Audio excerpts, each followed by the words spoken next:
जी, आप समी इब्राहिम साहब जो कोर्ट के अंदर से आए थे और अभी कोर्ट में वापस गए हैं, उनकी तरफ से जो उनकी ऑब्जर्वेशन थी एज सीनियर जर्नलिस्ट, जो उन्होंने वहाँ पे फेसेस से नोट किया, ख़ास तौर पे चेहरों से, बॉडी लैंग्वेज से, किस तरह कुर्सियों पे बैठे हुए कुछ वकला जो थे वो कभी इधर हो रहे थे, कभी उधर हो रहे थे, उनकी फेस रीडिंग क्या थी, ये सब कुछ जो हो रहा था, वर्ड्स क्या किए जा रहे थे, समात से पहले ठीक है जनाब अली शेर, आपसे जरा मजीदी बात करेंगे क्योंकि अब इस केस की समात शुरू हो चुकी है और ये कहा जा रहा है जनाब कि कल 9:30 बजे भी इस केस की समात शुरू होगी और ये इंदिया दिया गया है चीफ जस्टिस की जानिब से कि कल ही कोई ऑब्जर्वेशन निकलकर सामने आ जाएगी क्योंकि ज्यादा ताखीर नहीं की जा सकती। मामला आइन का है, आइन की तशरीह का है। पंजाब और केपी में इंतखाबात किसने कराने, कैसे कराने, कौन इसकी तारीख का ऐलान करेगा, 90 दिन के अंदर आइन के अंदर वाज़ेह तौर पर दर्ज है कि असेंबलियां तहलील होंगी, तो उसके बाद इलेक्शन 90 रोज के अंदर हर हाल में हर सूरत में कराने होंगे। लाहौर हाईकोर्ट का फैसला सामने है लेकिन उसके बावजूद गवर्नर और इलेक्शन कमीशन एक दूसरे को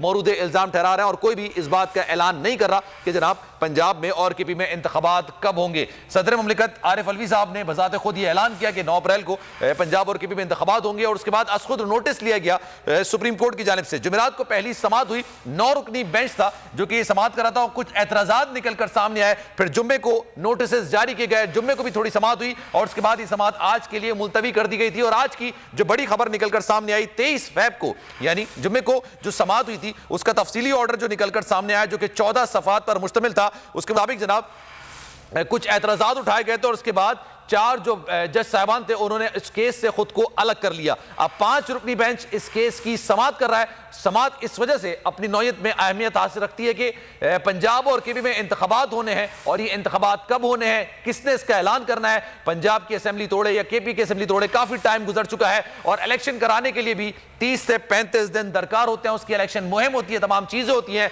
मुहिम चलाई जाती है, इस हवाले से चीजें हैं। और अब इस केस की समात हो रही है, नोटिस जारी किए गए थे और चीफ जस्टिस साहब का यह कहना है कि जनाब हम प्रिसाइजली सुनेंगे, जो भी फरीकैन हैं उनको प्रिसाइजली सुना जाएगा, इसको कोई तूल नहीं दिया जाएगा। और ये भी हर पे अपनाए जा रहे थे कि फुल बेंच बनाया जाए, फुल कोर्ट बनाया जाए, वो इसकी समात करे, उसको भी मुस्तरद कर दिया गया है। अब 5 की समात कर रहा है और कल सुबह 9:30 बजे भी इस केस की समात का दोबारा से आगाज होगा और ये इंदिया दिया गया है चीफ जस्टिस की जानिब से कि जनाब कल ही इसका कोई ऑब्जर्वेशन या फैसला निकलकर सामने आ जाएगा। क्योंकि जब इसकी अस्कुद नोटिस केस की पहली समात हुई थी उसमें भी ये कहा गया था कि क्योंकि यह इनकी तशरीह वाला मामला है और इसमें ताखीर नहीं हो सकती है, फौरी ऑब्जर्वेशन आनी है, फौरी फैसला आना है, क्योंकि ये मामला इलेक्शन के हवाले से है। केपी और पंजाब 2 बड़ी असेंबलियां, इसमें इंतखाबात किसने कराने हैं, कब कराने हैं, कौन तारीख का ऐलान करेगा, इन तमाम चीजों का तयन कौन करेगा।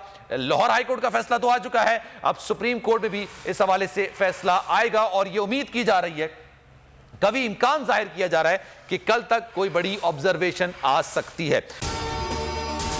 जनाब अगर ये वीडियो आपको पसंद आई है तो लाइक पर क्लिक जरूर कीजिएगा। इम्पोर्टेड हुकूमत और उनकी हवारियों की अदलिया के खिलाफ हर्जा सराई, मरियम नवाज की अदलिया और फाजिल जज साहिबान पर शदीद तनकीद। इस घिनौनी साजिश को बेनकाब करने पर बोल को एक दफा फिर नशरियात की बंदिश का सामना करना पड़ रहा है। बोल अदलिया की इज्जत के लिए खड़ा है और खड़ा रहेगा।